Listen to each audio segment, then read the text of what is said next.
Buenos días, sean bienvenidos al quinto encuentro de diseño y comunicación visual. Yo soy el doctor Jorge Luis Rodríguez Aguilar, profesor de la Academia Nacional de Bellas Artes de San Alejandro, quien tengo el placer de compartir hoy con ustedes un tema fascinante, que es la tipografía. Por lo tanto, vamos a estar viendo la escritura, cómo se ha comportado la tipografía a través del tiempo, algunas clasificaciones tipográficas para comprender un poco este fenómeno y también las variables que nos permiten establecer a nosotros los principios de legibilidad. Entonces, sin más, comencemos. Como siempre, me gusta iniciar estos encuentros con una frase y hoy he decidido compartir con ustedes una de Rodrigo Posada, un importante teórico latinoamericano del diseño, quien nos dijo que las tipografías son como la música, hay una diferente para cada historia. Y esto nos hace ver el tema fundamental de hoy, que son las familias tipográficas, en las cuales vamos a poder comprender por qué existen tantas, por qué tienen tanta variedad y algo que expliqué en el primer encuentro, que importa mucho en ella su legibilidad, es decir, el carácter que tienen de manifestarse frente a un proceso de comunicación visual. En esta imagen vamos a tener tres elementos que nos permiten ejemplificar el comportamiento de la tipografía. Primero tenemos un cartel que nos alude un poco a esta tipografía con grandes ideas, con grandes poderes, con grandes diseños, que se utiliza una tipografía sin serif, una tipografía, vamos a decir, recta, más geométrica. Tenemos en el centro una composición creada más desenfadada, con una tipografía, vamos a decir que más script o alude más a la escritura hecha a mano, por lo tanto es más desenfadada y nos transmite completamente un ideal diferente del cartel. Y tenemos una imagen de un tablet donde aparece un texto que es como una tipografía, vamos a decir, más estándar, más clásica, una estructura que generalmente nosotros tenemos a diario para establecer comunicaciones más personales, que es la lectura. Por lo tanto, la tipografía se puede comportar de diferentes maneras a partir de diferentes contextos y, por supuesto, nos transmiten a nosotros diferentes estados de ánimo y emocionales. La palabra escrita es un medio de transmisión de ideas por excelencia y entre ellos la tipografía es un elemento fundamental. Su importancia en el diseño es enorme. El simple hecho de cambiar una tipografía puede generar inclusive un cambio completo en el significado de lo que estamos intentando transmitir. De ahí que exista una relación estrecha entre el contexto, las emociones y sensaciones que transmitimos y las significaciones del mensaje. También es importante decir que más allá de lo que se cree, la tipografía no es solo un componente textual que aparece. En muchos casos se puede hasta ver como una imagen. Eso ya lo estuve adelantando, que la tipografía se puede convertir en algún momento en un elemento imagen. Además, es un componente que tiene un significado claro, ya dado de que la palabra es un elemento gráfico que tiene toda una fuerza, una riqueza y una belleza propia en la composición. La tipografía es el arte de reproducir la comunicación con elegancia y eficacia mediante la palabra impresa. Pero en él la escritura es un elemento fundamental, que es el método de intercomunicación humana que se realiza en medio de signos gráficos que constituyen un sistema que puede ser completo o incompleto. En este caso vamos a ver que un sistema incompleto es aquel que es un sistema que se representan determinados signos, casi siempre memorísticos o mnemotécnicos, en el cual uno establece una relación indirecta, pero bastante gráfica, a partir de lo que queremos expresar y la idea que tenemos. Por ejemplo, cuando utilizamos un signo que puede significar un corazón para transmitir precisamente la palabra corazón, o cuando utilizamos la cruz roja para significar que hay un hospital o un dispensario médico.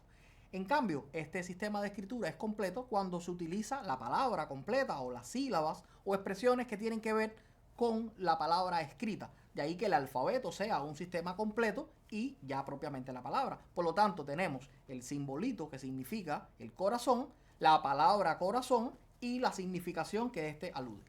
Podemos decir entonces que la tipografía es el reflejo de una época que termina por marcarla como un elemento claro e identitario. La evolución del diseño tipográfico ha respondido a proyecciones tecnológicas y artísticas, pero también ha marcado el devenir, el decursar del progreso en movimientos sociales y culturales. De ahí que el signo tipográfico es considerado uno de los elementos más activos que ha cambiado la historia de la humanidad. Vamos a ver que la escritura es la base de la existencia del texto y del libro como su principal vehículo.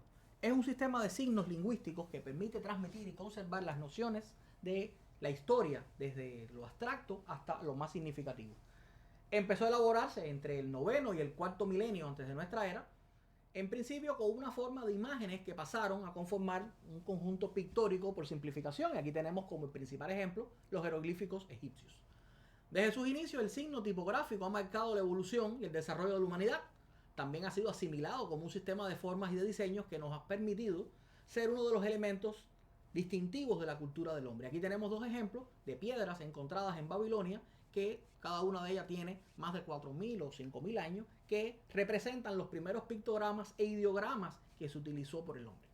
El primer alfabeto conocido, que contaba con 22 signos o 22 letras, y que su dirección de escritura era de derecha a izquierda, al contrario de lo que hoy usamos los occidentales, fue concebido por los fenicios allá por el 1500 antes de nuestra era.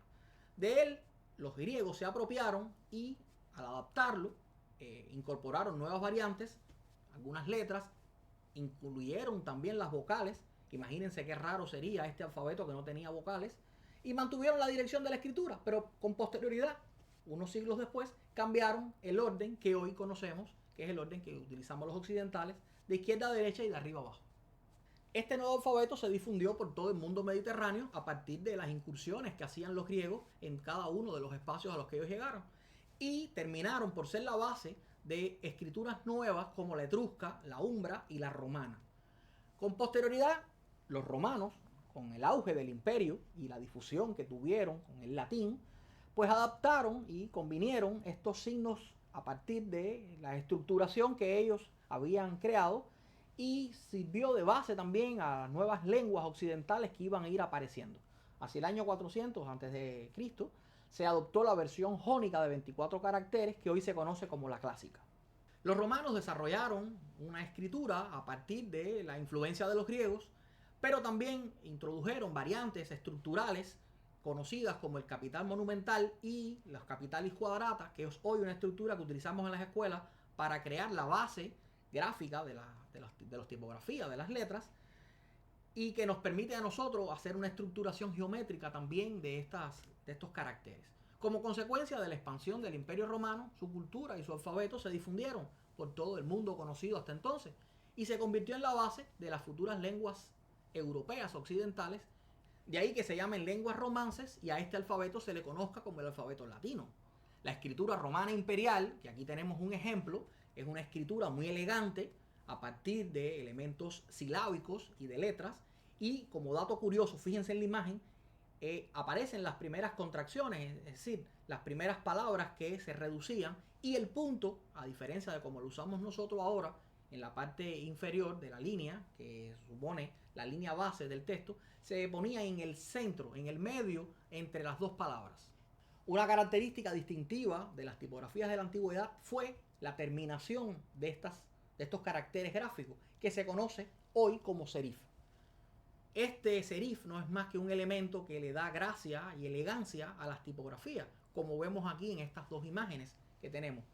Eran tipografías que se tallaban y que cuando se iban a representar gráficamente, lo que se trataba era de emular la manera en que habían sido talladas sobre la piedra. De ahí que la tipografía que utiliza serif se le conoce generalmente como tipografía clásica, y su estructura, aunque suele ser sencilla, repito, suele ser muy elegante, pero una característica que distingue toda la tipografía es que se puede hacer entre 1 y 4 trazos. Si no, prueben hacerla. Hay trazos que son de abajo hacia arriba, hay trazos que son descendentes, hay trazos que vienen de derecha a izquierda, como en el caso, por ejemplo, de la C o de la O, y hay otras estructuras que son al contrario, como puede ser, por ejemplo, la B, que empieza en la izquierda y termina de arriba a abajo, de izquierda a derecha.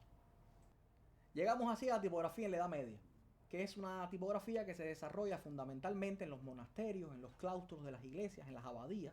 Una tipografía, por supuesto, que empieza a utilizar la pluma, los calígrafos, los copistas, para mantener la tradición bibliográfica.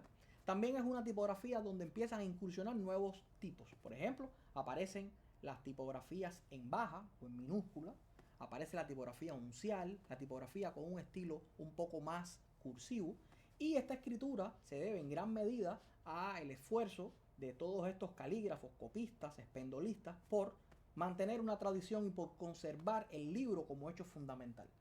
Se dejaron de usar los rollos de papiro y se empezó a utilizar el códice y los pergaminos.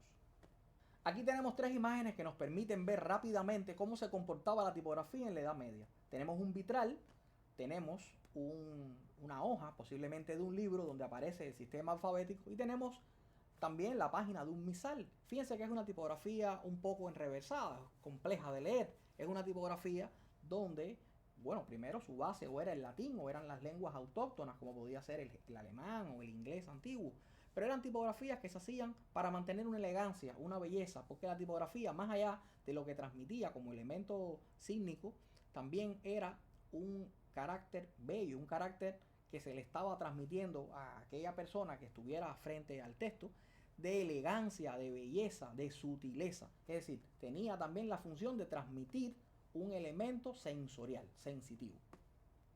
A partir del siglo XIV, pues llega la tipografía que se considera renacentista o precursora del Renacimiento, que es una tipografía también de base caligráfica que tiene una herencia en la cursiva humanística y que sustituyó las letras góticas, las fue dejando poco a poco y fue la precursora de lo que hoy se conoce como una tipografía más clásica. También en este momento surge o nace la imprenta de tipos móviles que ayudó a masificar y a exteriorizar toda la cultura a partir del hecho del libro como elemento, como embajador de la nueva cultura que estaba apareciendo. En los siglos posteriores más o menos se mantuvo de la misma manera esta estructura. Se crearon nuevas tipografías, aparecen un grupo considerable de maestros tipógrafos como Claude Garamond, como Bodoni, pero no es hasta la Revolución Industrial donde vuelve a aparecer un nuevo elemento que modifica la tipografía.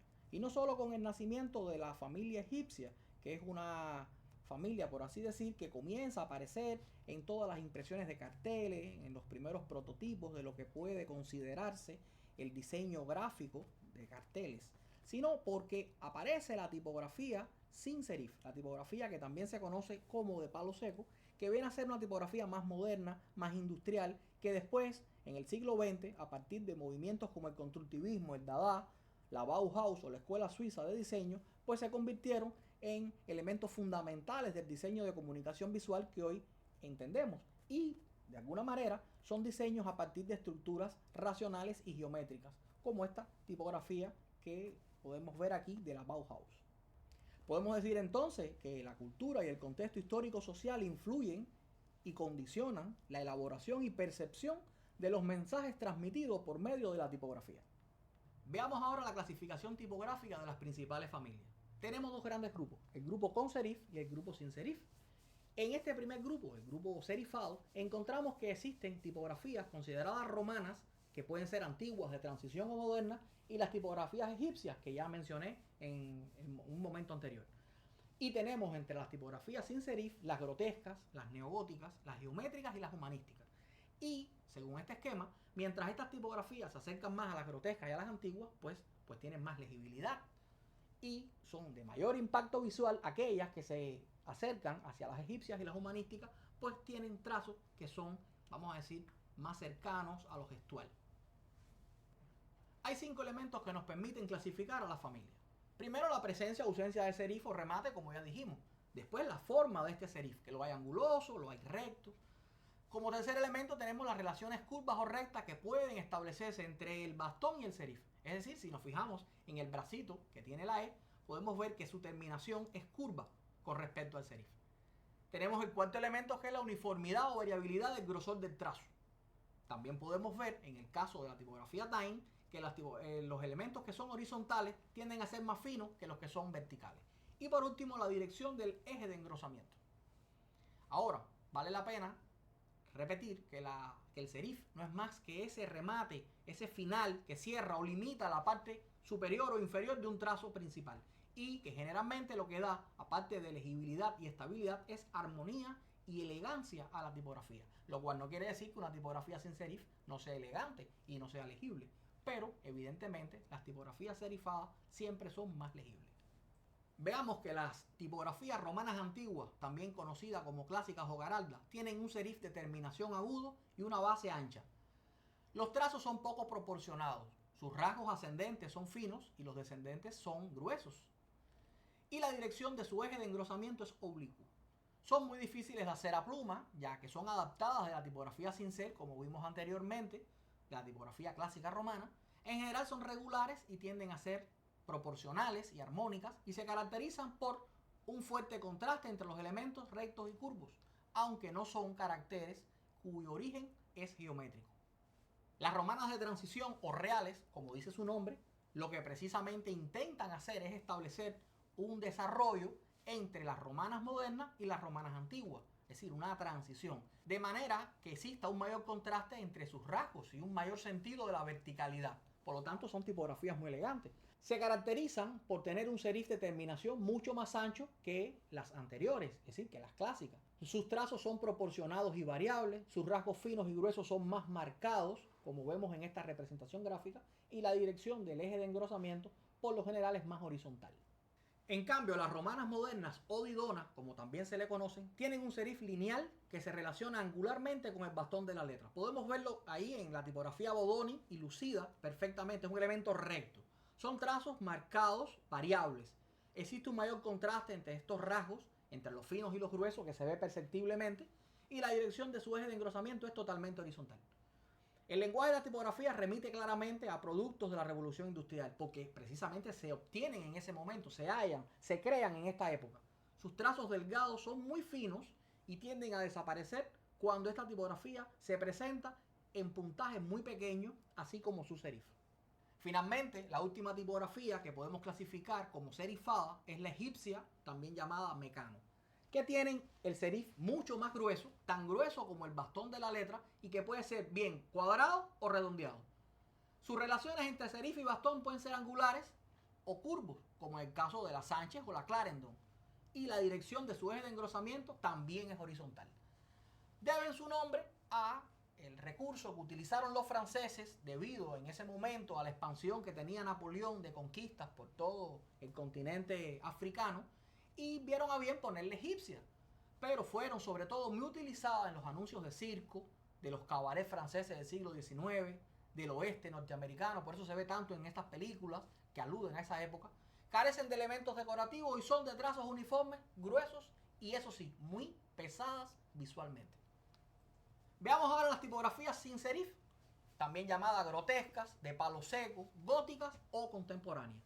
Bien, son tipografías que, como dice su palabra, no tienen serif, por lo tanto su trazo es uniforme o con pequeñas variaciones compensadas ópticamente. Es una tipografía cuyo eje de engrosamiento es generalmente horizontal y su construcción es geométrica.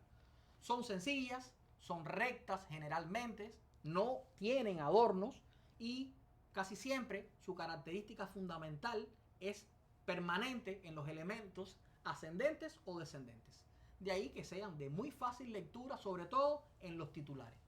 Pueden usarse en casi todo tipo de texto, desde anuncios hasta letras pequeñas, aunque solo es necesario tener cuidado en elegir para ello el peso adecuado para garantizar su legibilidad. En la tipografía sans serif podemos ver 4 tipos fundamentalmente. De ellas, las grotescas y las neogóticas, que son las que se muestran. Las grotescas fueron creadas en el siglo XIX como una versión más moderna, por así decirlo, de la familia egipcia. Por lo tanto, su construcción no se rige necesariamente por una estructura geométrica. Aquí tenemos la Franklin Gothic. Y la neogótica, en cambio, son caracteres más sutiles, con razones artísticas más marcadas, como la deformación, que pudieran generar ellas en la imprenta. Pero su construcción sí obedece a una estructura que puede ser en algún momento, vamos a decir, que visto geométricamente. Se caracterizan por ser armónicas en sus trazos y muy efectivas, sobre todo en sus ojos, que son aquellos espacios vacíos o negativos que tienen cada uno de los caracteres. Aquí tenemos la Frutiger, que es una tipografía muy elegante, muy legible y de cuerpos pequeños.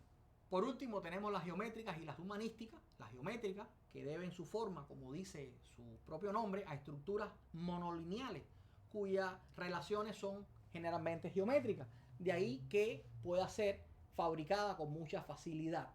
De ella tenemos una de las tipografías más usadas en la actualidad, que es la helvética y la futura. Y la humanística es una tipografía que tiene pequeñas aproximaciones a la romana, a las clásicas.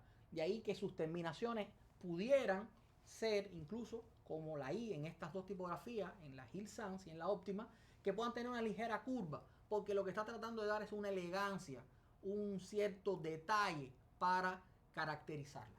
Ahora, tenemos un grupo de tipografías que no pertenecen a esta clasificación que vimos anteriormente y que son muy difíciles de utilizar, en tanto no fueron creadas para ser utilizadas en grandes textos, sino en pequeños elementos, vamos a decir pinceladas, como la tipografía script, que es muy elegante, pero también es muy informal. Su rasgo común es la inclinación de ella en su eje horizontal para asimilar la escritura hecha a mano. Aquí tenemos, por ejemplo, la caligrafía de Johnny Walker, del whisky Johnny Walker, que simula la firma de este empresario.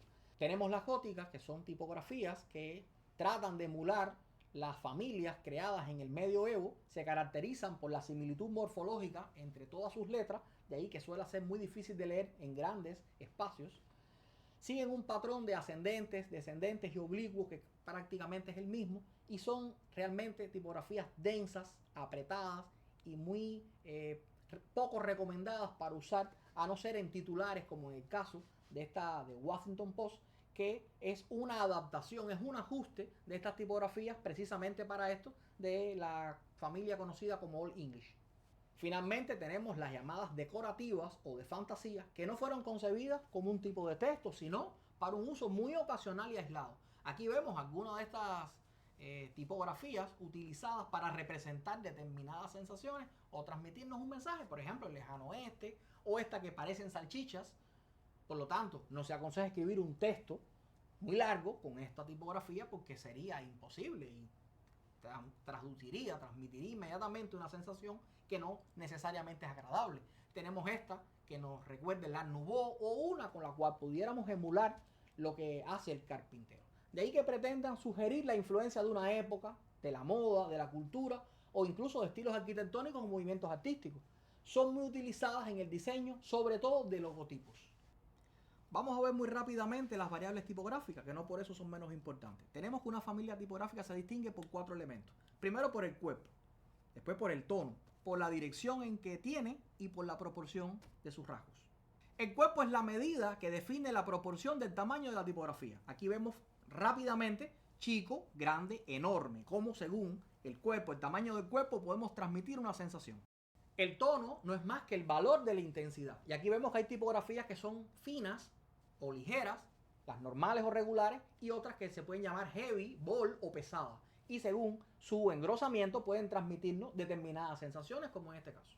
La dirección no es más que la inclinación del eje vertical que tiene la tipografía. Y a veces no es una simple inclinación porque en muchos casos nos obliga a crear un carácter especial, como podemos ver en la tipografía A de la familia Garamond. Finalmente tenemos la proporción, que no es más que la relación entre el ancho y el alto de la tipografía. Tenemos tipografías condensadas o comprimidas, que son aquellas que su ancho es menor que de la estructura normal, y las ensanchadas o expandidas cuando su ancho sobrepasa la relación del ancho de la tipografía básica o de la N de una familia regular o normal. Bueno amigos, espero que el tema de hoy les haya resultado interesante. Recuerden que la tipografía, por su diseño, por su forma, por sus contrastes o tamaño, es un elemento que nos transmite significado. Por lo tanto, lo usaremos constantemente para transmitir mensajes de comunicación visual en el campo del diseño. Como les he dicho en otras ocasiones, estudien, no dejen de consultar el libro que aparece en la biblioteca de ustedes, en especial el capítulo de tipografía, que permitirá ahondar en estos elementos que hoy solamente hemos dado como pincelada. Finalmente, quédense en casa, eviten salir innecesariamente, usen el nasobuco y mantengan la distancia social. Y nos vemos en un próximo encuentro para hablar de diseño y comunicación visual.